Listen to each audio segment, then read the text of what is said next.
lot of this isn't going to make sense to you, and I'm sorry about that. I'm just going to start at the beginning, with the house.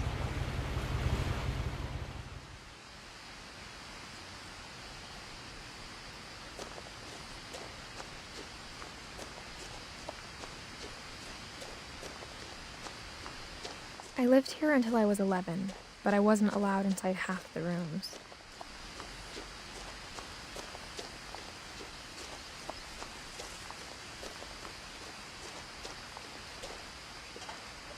Inside the mailbox were bills from 7 years ago, marked urgent, open immediately.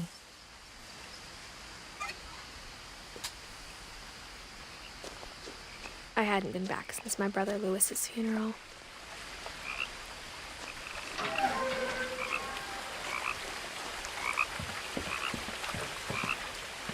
In her will, my mother left me a key, but didn't tell me what it unlocked. Maybe she thought I'd know, or she thought that the mystery would be enough to bring me back.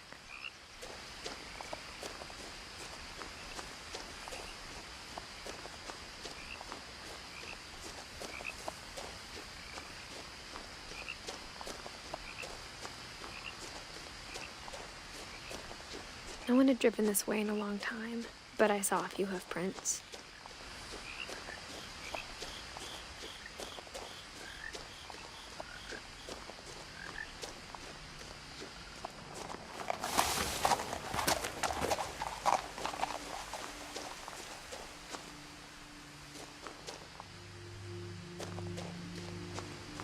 The truth is, even after I inherited the house, I never thought I'd come back to it. But now I had questions about my family that only the house knew the answers to.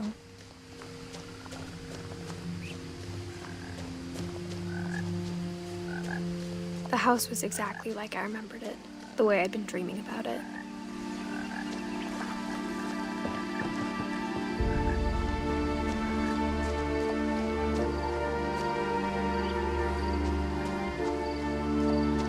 As a child, the house made me uncomfortable in a way I couldn't put into words.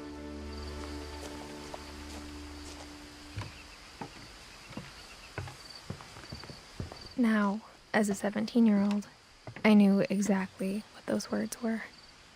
I was afraid of the house.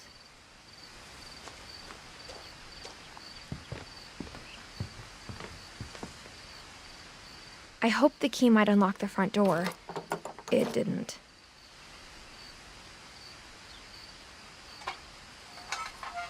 Looking in, I felt like the house itself had been waiting for me.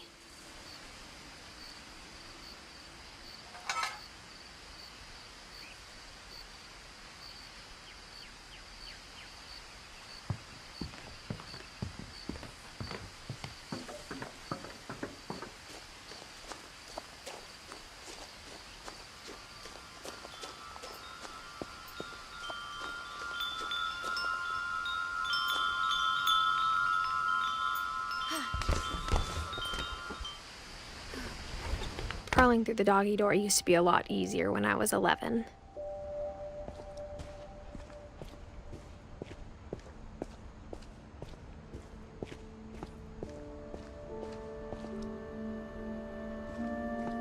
For the first time in years, I felt like I was home.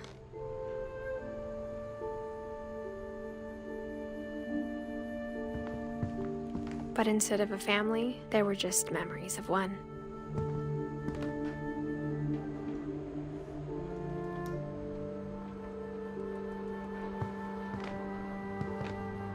Like how only one restaurant would deliver to our house, so we had Chinese a lot. Or how after Lewis started working at the cannery, we all got sick of eating salmon. Except our cat, Molly.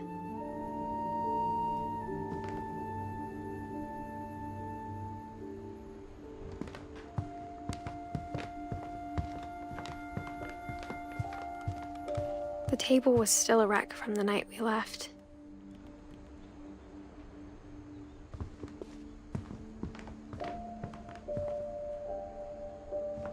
My mom was like a bomb had gone off, killing everyone but sparing the furniture.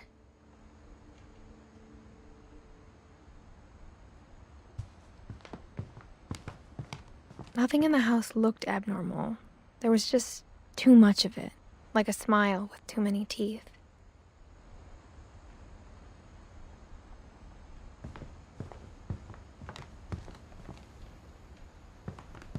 Even the fireplace had a story. Edie told me the bricks came from the original house, after it sank.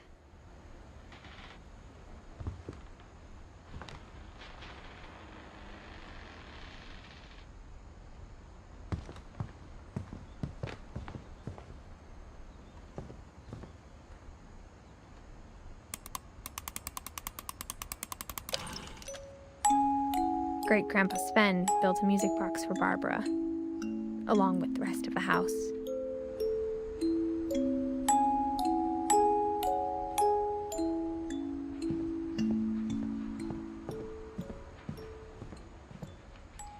My mom wasn't much of an optimist, but she never stopped believing that my brother Milton was alive.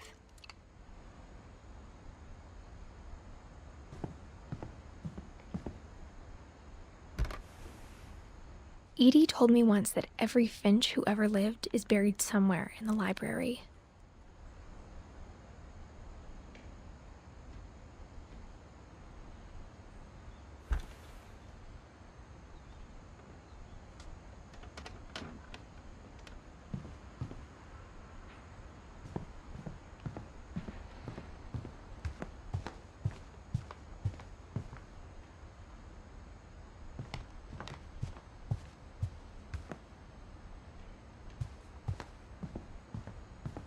Mom always told me to stay out of the basement, so I wasn't too surprised when the key didn't fit.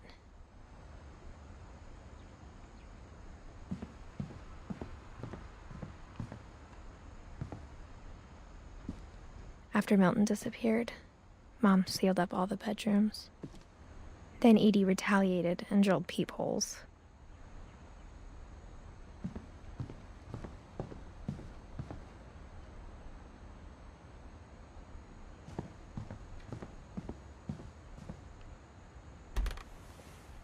As a kid, I just assumed every house had peepholes and sealed rooms you weren't allowed inside of.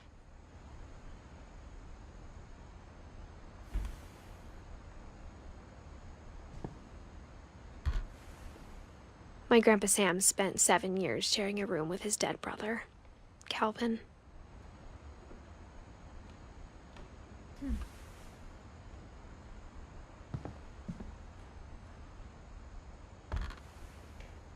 The last time I was in Edith Sr.'s room, I was 10 and she was painting my portrait.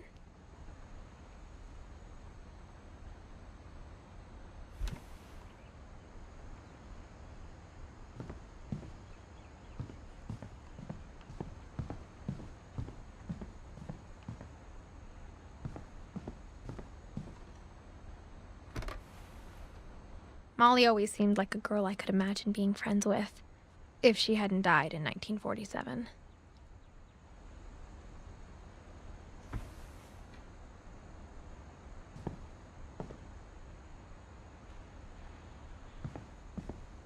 I spent a lot of time playing in Great Uncle Walter's room. I think my mom sometimes regretted not sealing it up.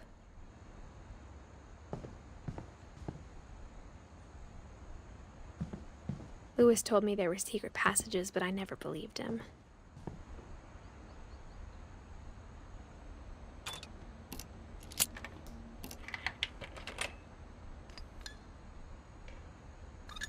Turns out, my mom was really good at keeping secrets.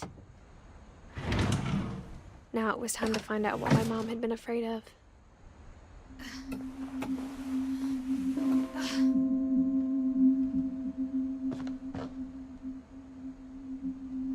Reading this, maybe it sounds like I had a plan. But I had no idea what was behind that door.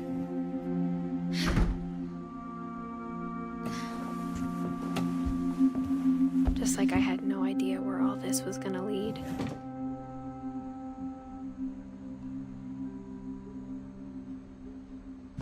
I grew up looking at Molly's room through the peephole. Being inside for the first time, I felt like I'd stepped behind a painting.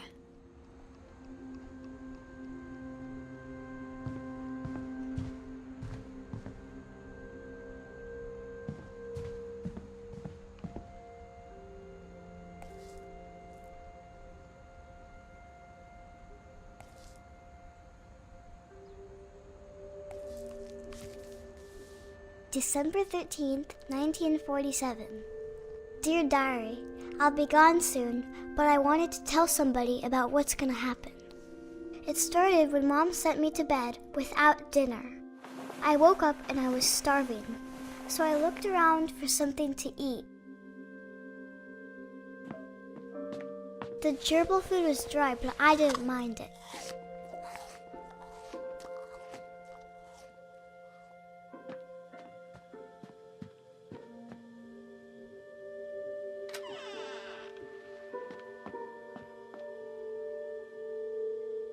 I kept eating and eating.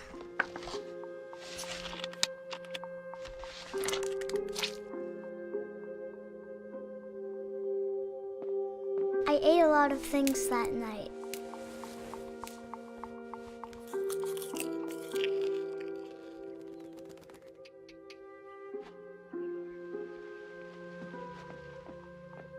Then I heard chirping outside my window. It was a barn swallow going back to her nest. I reached out for her.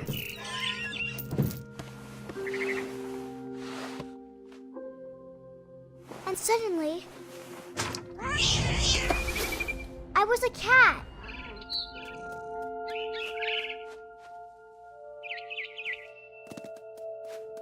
I tried to be quiet, but the bird was really scared.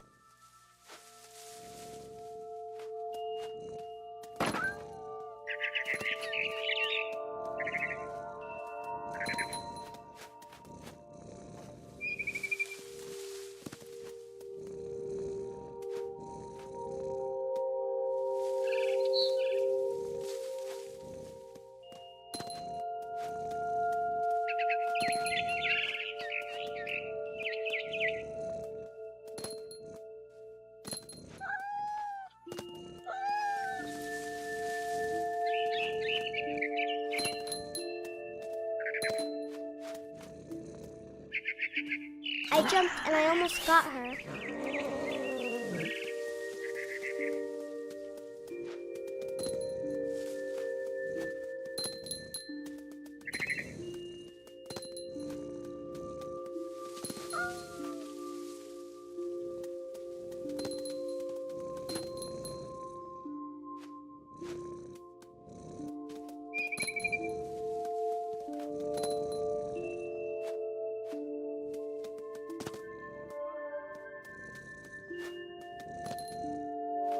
I could tell she was getting really tired.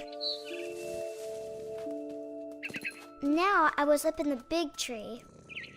I promised Dad I wouldn't climb it anymore. All I cared about was eating that mama bird.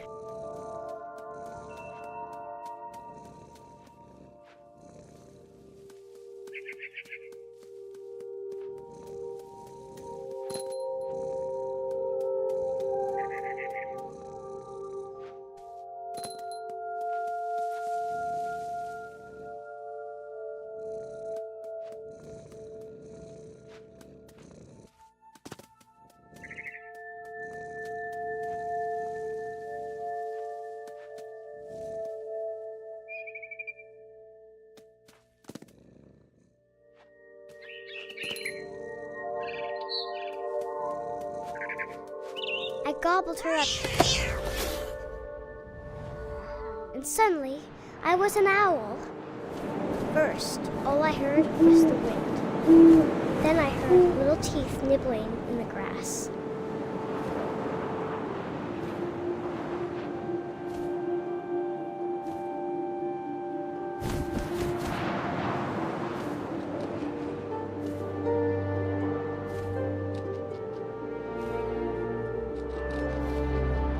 Rabbits.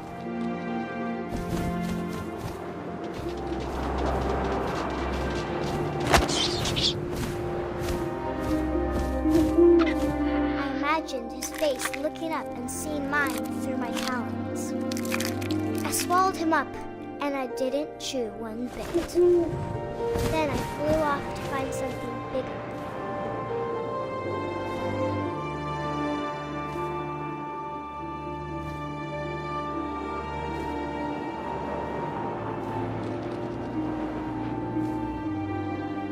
A mama rabbit.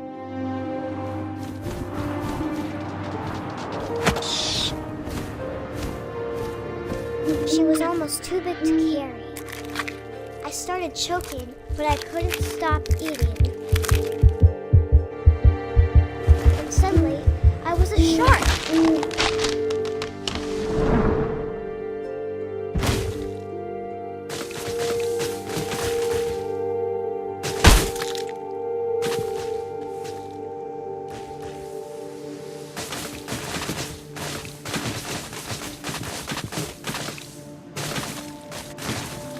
I rolled off a cliff and into the ocean. Now, I was hungrier than ever.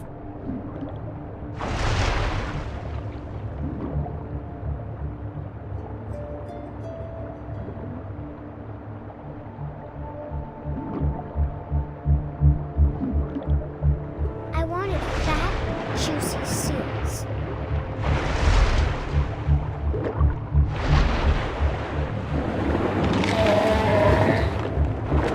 Her flipper, and it tasted really good.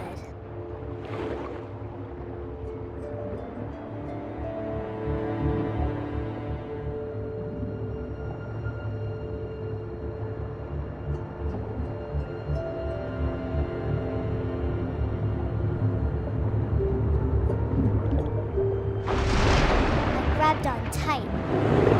When I was so hungry, I jumped out of the water. When I opened my eyes, everything had changed.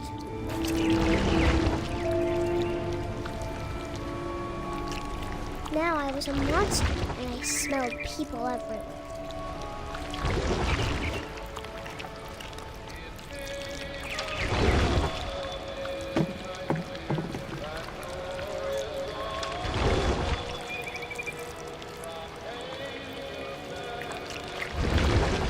I was big, but I moved real quiet.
Passenger, I was still hungry, and across the water I smelled something new, something I had to have, so I swam towards it.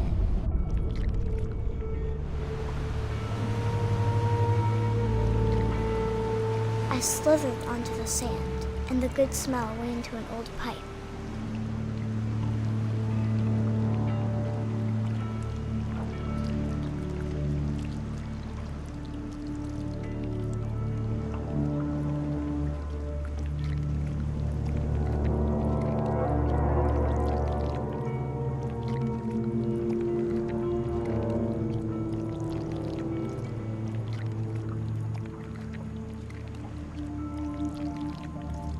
I got closer and closer.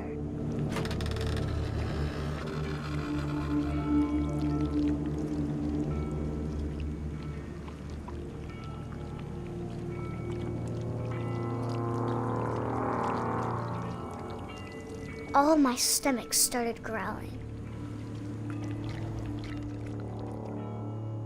And suddenly, I was me again. I held my breath for a long time, but I couldn't hear anything. I think it's waiting for me to fall asleep. But it's not going to wait much longer. It needs to feed, and we both know I will be delicious.